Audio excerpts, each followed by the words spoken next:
बच्चों, आज हम कक्षा 5 के पाठ 6 चिट्ठी का सफ़र का अध्ययन करेंगे। तो आपने सफ़र से आपको पता चला होगा, सफ़र किसको कहते हैं? यात्रा को। आप लोगों ने कभी यात्रा की होगी, एक जगह से दूसरे जगह गए होंगे। तो ऐसे ही होता है चिट्ठियों का भी सफ़र, वो भी एक जगह से दूसरी जगह जाती हैं, लेकिन उनका तरीका आपके जाने से थोड़ा सा अलग होता है। तो कैसा होता है चिट्ठियों का सफ़र? आइए जानते हैं इसके बारे में। अपनी 10-12 साल की ज़िंदगी में तुमने कुछ पत्र तो लिखे ही होंगे। अभी आप कितने साल के हैं? 10, 12, 14। मेरे ख्याल से आप सब अभी इतनी ही उम्र के होंगे। और आपने कभी कोई पत्र लिखा है? तो वे पत्र अपने सही पते और समय पर किस तरह पहुँचेंगे, यह बहुत सी बातों पर निर्भर करता है। कि ज़रूरी नहीं है कि जो पत्र हमने लिखा वो सही जगह पर पहुंच जाए। क्यों नहीं पहुंच पाता वो सही जगह पर? क्योंकि हम उस पर जो एड्रेस डालते हैं, जो पता लिखते हैं, कई बार हम उसमें गलतियां कर देते हैं, जिसकी वजह से हमारा पत्र सही जगह पर नहीं पहुंच पाता। अगर आपने अभी तक कोई पत्र नहीं लिखा है तो एक पत्र लिख के देखिए, दादी, बाबा, मामी, मामा, फूफी, फूफा, किसी के लिए भी, है ना। और फिर देखिए कि आपका पत्र सही जगह पर पहुंचता है या नहीं। इस पाठ को पढ़ के आपको पत्र लिखने और भेजने की बहुत सारी जानकारियाँ मिल जाएंगी। तो जैसे कि चिट्ठी किस स्थान से किस स्थान पर भेजी जा रही है, संदेश पहुंचाने की कितनी जल्दी है, तुमने पूरा और ठीक पता लिखा है कि नहीं, तुमने उस पर डाक टिकट लगाया है कि नहीं। और अब प्रश्न यह उठते हैं कि आखिर चिट्ठी पर डाक टिकट ही क्यों जाए, लगाया ही क्यों जाए। मतलब चिट्ठियों पर जो डाक टिकट हम लगाते हैं वो क्यों लगाया जाए, या पूरे और ठीक पते से क्या मतलब है। ज़रूरत पड़ने पर संदेश को जल्दी कैसे पहुंचाया जाए, स्थान बदलने से चिट्ठी के पहुंचने पर क्या असर पड़ता है। तो ये सब बातें हमारे दिमाग में उठती हैं। इनमें से कुछ सवालों के जवाब शायद तुम्हारे पास हों, पर ज़रूरी नहीं कि सारे ही सवालों के जवाब आपके पास हों। खासकर तुम में से उनके पास जो डाक टिकटें इकट्ठा रखने का शौक़ रखते हैं। कुछ लोगों को होता है ना कि डाक टिकट जितनी भी होती हैं वो उनको इकट्ठा करके रखते हैं। तो अब देखिए, नीचे आपको इसमें 2 लिफाफे नज़र आ रहे होंगे, उन पर कुछ पते लिखे हुए हैं। इन सवालों के जवाबों के लिए ज़रा नीचे दिए गए लिफाफों को गौर से देखो और दोनों पतों को दी गई जगह में लिखो। तो इसमें जैसे कि हम देख पा रहे हैं, एक पत्र पर हमें महात्मा गांधी जहाँ हो वहाँ वर्धा लिखा हुआ है, जबकि दूसरे पर कुछ धुंधला सा है तो स्पष्ट नज़र नहीं आ रहा है। तो ये दोनों पते किस तरह से अलग हैं? महात्मा जी को भेजे गए पत्र में कि उस जगह लिखा है कि महात्मा गांधी जहाँ हो वहाँ वर्धा, और जबकि दूसरा जो लिफाफा है उस पर इमारत का, संस्थान से लेकर के शहर तक का नाम लिखा हुआ है। पते में सबसे छोटी भौगोलिक इकाई से शुरू करके बड़ी की ओर बढ़े हैं। छोटी से मतलब छोटी से बड़ी भौगोलिक इकाई का क्या मतलब है? जैसे हमारा घर होता है, हम जहाँ जिस घर में रहते हैं उसका एक नंबर होता है हर घर का, तो हम वहाँ से पते की शुरुआत करते हैं। सबसे पहले हम उसमें अपना पता डालते हैं, घर का हाउस नंबर, मकान नंबर जो होता है वो डालते हैं, फिर जो हमारी गली का नंबर है, फिर जो हमारे मोहल्ले का नाम है, उसके बाद हमारा गांव या कस्बा या शहर, हम किस में रहते हैं, वो सब हम उसमें डालते हैं। यानी छोटे से बड़े की तरफ हम चलते हैं। फिर शहर के बाद लिखे अंक को पिन कोड कहते हैं।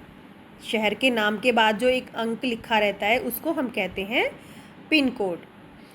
हर जगह को एक पिन कोड दिया गया है, यानी कि हर जगह का अलग अलग पिन कोड होता है। जैसे आप जहाँ रहते हो वहाँ का पिन कोड क्या है ये पता करना। आपका जहाँ स्कूल है वहाँ का पिन कोड अलग होगा, आप जहाँ रहते हो वहाँ का पिन कोड अलग होगा अगर आप थोड़ा दूरी पर रहते हो। तो पिन कोड क्यों दिया जाता है? सोचने वाला एक बात है कि आखिर पिन कोड की ज़रूरत क्या है। हमारे देश में अनेक ऐसे कस्बे और गांव हैं जिनके एक जैसे नाम हैं। आपने सुना होगा बहुत सारे कुछ गांव ऐसे होते हैं या कस्बे जो दो दो होते हैं एक ही नाम के। तो यदि हम कोई पत्र भेज रहे हैं, कोई डाक भेज रहे हैं, तो उसको भेजने में हमें परेशानी होगी, सही जगह पर पहुंचने में उसमें डाकिये को भी परेशानी होगी, जो कर्मचारी होते हैं जो डाक में काम करते हैं, क्योंकि उनको ये पता नहीं चल पाएगा कि किस जगह भेजना है इसको। तो इसलिए हर जगह का अलग पिन कोड दिया जाता है ताकि पता रहे कि हमें ये कौन से गांव या कस्बे में इस पत्र को भेजना है। तो पते के बाद पिन कोड लिखने से गंतव्य स्थान, गंतव्य मतलब जहाँ जिस मंजिल तक हम उसको, जिस जगह तक हम उसको पहुँचाना चाहते हैं, उस स्थान का पता लगाने में जो डाक टिकट के जो कर्मचारी होते हैं उनको मदद मिलती है और पत्र जल्दी बांटे जा सकते हैं। जब उनको अगर सही पता मालूम होगा तो क्या होगा, वो जल्दी उस चिट्ठी को या उस पत्र को वहाँ तक पहुँचा सकते हैं। और अगर हम उस पर पता सही नहीं लिखेंगे और पूरा नहीं लिखेंगे तो हमारा पत्र टाइम से नहीं पहुँच पाएगा और हो सकता है ना भी पहुँचे।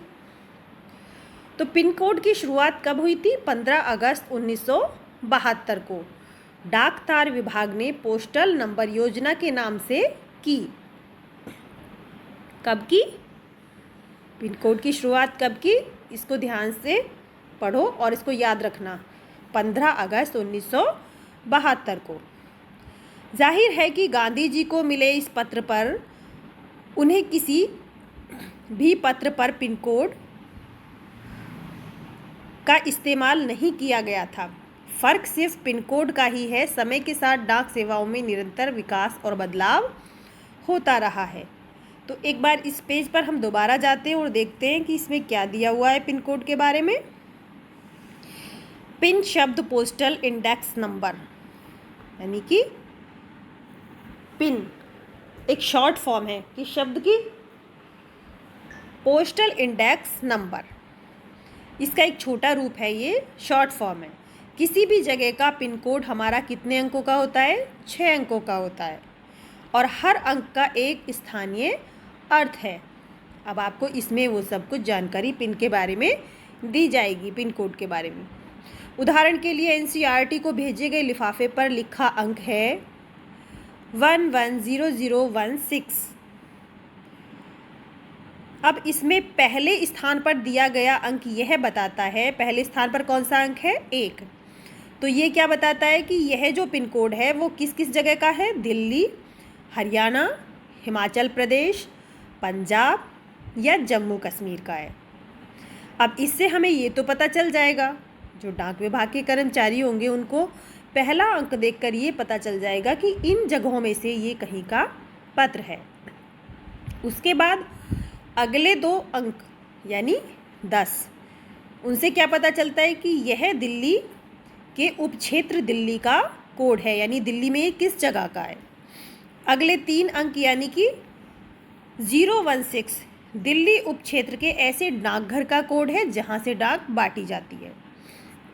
तो इस तरीके से पिन कोड के सहारे से हमारा जो पत्र है वो सही जगह पर पहुँच जाता है। अब तुम्हारा स्कूल जहाँ पर है उस इलाके का पिन कोड पता करो। तो आपको पता करना है कि आपका जो स्कूल है जहाँ पर, वहाँ का पिन कोड क्या है। अपने घर के इलाके का पिन कोड पता करो, जहाँ आप रहते हो वहाँ का पिन कोड क्या है। पिन कोड की जानकारी डाकघर से प्राप्त की जा सकती है। कहाँ से?